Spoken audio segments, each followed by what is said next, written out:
स्वागत है आपका करियर एकेडमी के यूट्यूब चैनल पर। तो आज की क्लास में हम 600 बीसी 600 एडी से लेकर 1200 एडी के बीच का काल करेंगे।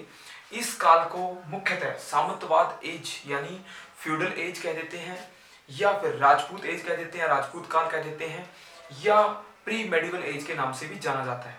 मुख्यतः 600 से लेकर 1200 के बीच में जो भी पॉलिटिकल हिस्ट्री अचीवमेंट हुई है, पॉलिटिकल हिस्ट्री में चेंजेस हुए हैं, राजनीतिक रूप से देखेंगे 600 से लेकर 1200 के बीच में कौन कौन से चेंजेस आते हैं। सबसे पहले इस एज में वर्धन वंश आता है। वर्धन वंश जो है ये थानेसर यानी कुरुक्षेत्र बेस था। तो इसमें जो मुख्य राजा आएगा वो आएगा हर्षवर्धन। हर्षवर्धन जो है इस एज का मेन राजा है, मुख्य राजा है। तो इसके बारे में सबसे पहले देख लेते हैं। तो वर्धन वंश का जो राजा आता है वो 606 से लेकर 643 तक या 647 तक आता है। 606 से लेकर 647 तक के काल में हर्षवर्धन जो है मुख्य राजा होता है। इसकी पहली कैपिटल, फर्स्ट कैपिटल जो आती है वो आती है थानेसर यानी कुरुक्षेत्र में थानेसर। तो थानेसर जो है जिसका पहले का नाम था स्थानेश्वर। तो दूसरी राजधानी बाद में परिवर्तित करता है कन्नौज, यूपी में कन्नौज को ट्रांसफर करता है, जहां पर इसकी बहन का राज्य था। ये दोनों राज्यों को मर्ज कर लेता है। 606 से लेकर 647 का जो काल आएगा वो हर्षवर्धन के नाम से प्रसिद्ध है। क्वेश्चन आएगा, हर्षवर्धन को कहा जाता है साहित्यकार सम्राट यानी लिटरेचरल किंग था, जिसके काल में सांस्कृतिक या साहित्यिक रूप से प्रगति हुई है। ये खुद राइटर था। तो इसने 3 किताबें लिखी हैं। प्रियदर्शनी के बाद आती है रत्नावली के बाद आती है इनकी नागानंद। 3 किताबें जो है इनकी मुख्य रूप से थी, संस्कृत भाषा में लिखी गई हैं।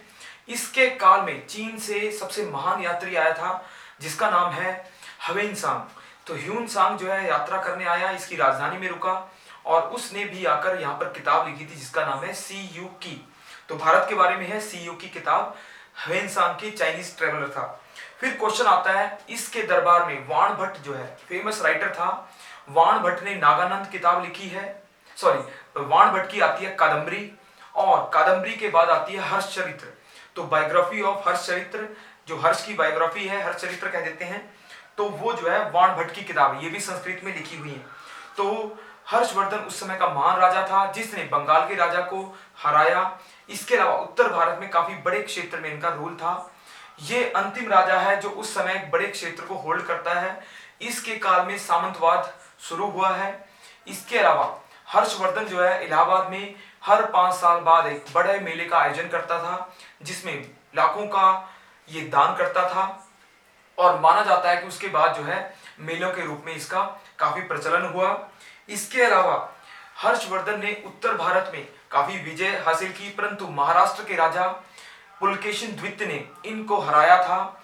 तो एहोल अभिलेख से पता चलता है कि हर्षवर्धन जो है पुलकेशिन द्वितीय से हारा था। तो हर्षवर्धन जो है उस समय का महान राजा था। अब हर्षवर्धन के बाद जो दूसरे राजा आते हैं उनको देखने का प्रयास करेंगे। सबसे पहले आते हैं, हम देखते हैं जो और वंश में थे। सबसे पहले आता है कश्मीर के इतिहास में देखेंगे तो कश्मीर में कई वंश थे। सबसे पहला वंश था कारकोट वंश। कारकोट वंश की स्थापना की थी दुर्लभ वर्धन ने। इसके बाद आता है ललितादित्य मुक्तापीड़। तो ललितादित्य मुक्तापीड़ ने एक बहुत ही महान मंदिर बनाया था, सूर्य का मंदिर, जो कश्मीर का सूर्य मंदिर था। तो ये ललितादित्य मुक्तापीड़ का था।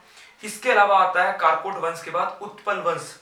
उत्पल वंश में अवंती वर्मन ने इसकी स्थापना की थी। उत्पल की आएगी अवंती वर्मन ने। और रानी दिद्दा जो है इसकी प्रसिद्ध एक रानी थी। इसके बाद उत्पल वंश के बाद आता है लोहार वंश। तो लोहार वंश में संग्राम राज राजा था, संग्राम राज। और लोहार वंश का जो प्रसिद्ध राजा आता है हर्ष, जो कई भाषाओं का ज्ञाता था, कवि था। हर्ष के दरबार में ही उस समय कलहण आदि ने इसके बारे में लिखा है। हर्ष के बारे में क्रूर भी माना गया है हर्ष को। तो जो कश्मीर के इतिहास का सबसे मुख्य एस्पेक्ट है वो है कलहण। तो कलहण जो है लोहार वंश में राज तरंगिणी किताब की रचना करता है, जो कश्मीर के इतिहास के रूप में लिखी हुई है और भारत की पहली हिस्टोरिकल बुक मानी जाती है, राज तरंगिणी। तो ये था कारकोट, अवंती और या लोहार वंश हो गए कश्मीर के। इसके बाद आता है बिहार। तो बिहार में थे पाल। तो उस समय 3 प्रसिद्ध राजा थे बिहार में। अगर देखेंगे हम तो पाल वंश, पाल आते हैं। फिर आता है महाराष्ट्र। महाराष्ट्र कहते हैं राष्ट्रकूट। और इसके बाद आता है एमपी, मध्य प्रदेश या मान लो राजस्थान, आज का वर्तमान का। तो इस क्षेत्र में राजा थे प्रतिहार। तो ये राजपूत वंशों में प्रसिद्ध राजा थे राष्ट्रकूट, प्रतिहार और पाल। तो इन तीनों वंशों का देखेंगे। इन तीनों के बीच में त्रिपक्षीय संघर्ष हुए हैं, जिसको ट्रायंगुलर या ट्रिपेटिएट वॉर कह देते हैं। ये तीन राजा आपस में टकराते थे, लड़ाई झगड़ा होता था, युद्ध होते थे। और इन युद्धों के कारण जो है प्री मेडिवल एज में संघर्ष रहा है। और इसके तीन मेन किरदार थे, पाल, राष्ट्रकूट और प्रतिहार। सबसे पहले पाल देखेंगे। तो पाल वंश की स्थापना की थी गोपाल ने उस समय मत्स्य न्याय को समाप्त किया। और बिहार में पाटलिपुत्र में रूल करने वाले राजा थे पाल। तो अंतिम बार पाटलिपुत्र से रूल किया है पालों ने। गोपाल पहला राजा है। सबसे महान राजाओं में दो राजा आएंगे, धर्मपाल और देवपाल। धर्मपाल ने उस समय फेमस यूनिवर्सिटी बनाई थी विक्रमशिला यूनिवर्सिटी का फाउंडर आएगा धर्मपाल। और देवपाल ने भी बाद में यूनिवर्सिटी बनाई थी। इसके अलावा धर्मपाल ने पहाड़पुर में सोमपुरी यूनिवर्सिटी भी बनाई थी, जो विक्रमशिला थी, और दूसरी थी सोमपुरी। देवपाल महान राजा था, इसके ने भी काफी जंग लड़ी हैं, युद्ध लड़े हैं। तो धर्मपाल और देवपाल महान राजा थे, पाटलिपुत्र से रूल करने वाले और बिहार के पाल वंश से। इसके बाद आते हैं राष्ट्रकूट, महाराष्ट्र के राष्ट्रकूट। तो महाराष्ट्र में राष्ट्रकूट जो है अपने किलों के लिए प्रसिद्ध थे, महान राजा थे। उत्तर भारत में ये जो है प्रतिहारों को भी हराते थे और पालों को भी हराते थे। तो इनमें आएगा, जो प्रतिहारों में आता है, इस वंश में सबसे पहले देखते हैं जो महान राजाओं में आएगा, वो आएगा ध्रुव राजा था।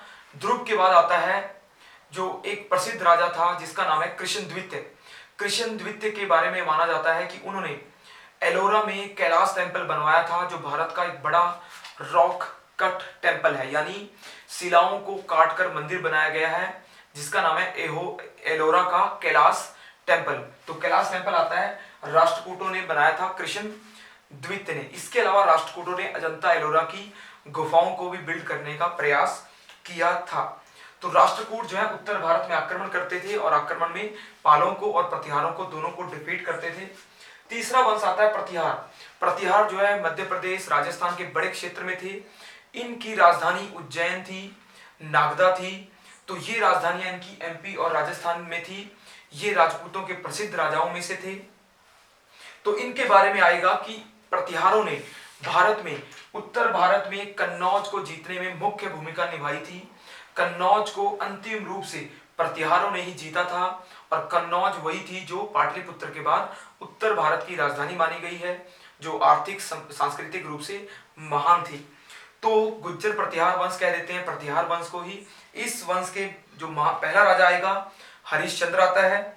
इसके अलावा नागभट्ट प्रथम जो है इसका रियल किंग माना गया, जो फाउंडर माना गया, रियल फाउंडर। इसके अलावा मिहिर भोज इसके सबसे महान राजा थे, जिन्होंने आदि वरा का टाइटल यानी आदि वरा की उपाधि धारण की थी। तो ये था प्रतिहार वंश। ये तीनों वंश जो हैं उस समय के काल में प्रमुख थे। इसके अलावा आते हैं राजस्थान में अजमेर यानी साकंबरी के चौहान। तो चौहान वंश राजस्थान का एक प्रसिद्ध वंश था। इस वंश की स्थापना जो है अनंगपाल ने की थी। इसकी आएगी जो तोमर था, तो अनंगपाल तोमर ये दिल्ली का संस्थापक आता है। अजमेर में जो थे ये जो चौहान वंश था, चौहानों में सबसे प्रसिद्ध आता है पृथ्वीराज चौहान, जिसका संघर्ष जो है महमूद गोरी या मोहम्मद गोरी के साथ हुआ था। तो पृथ्वीराज तृतीय था उनका नाम असली, जो मुख्य रूप से था। इनके काल में पृथ्वीराज रासो, चंद्र बरदाई ने एक बुक लिखी है पृथ्वीराज रासो जो है, उस किताब में पृथ्वीराज चौहान की जीवनी लिखी गई है। और तराइन का पहला युद्ध और तराइन का दूसरा युद्ध जो है गौरी के साथ पृथ्वीराज चौहान का हुआ था। चौहानों ने दिल्ली पे कब्जा किया था, तो दिल्ली के संस्थापक थे तोमर। तो तोमरों से दिल्ली को छीना था। तो क्वेश्चन आता है दिल्ली का फाउंडर, तो दिल्ली का संस्थापक माना जाता है अनंगपाल तोमर को। और चौहानों ने तोमरों से ही दिल्ली को छीना और अपने राज्य में शामिल किया था। बाद में चौहानों से दिल्ली को गौरी ने छीन लिया था और फिर वो सल्तनत का भाग बन गई थी। इसके अलावा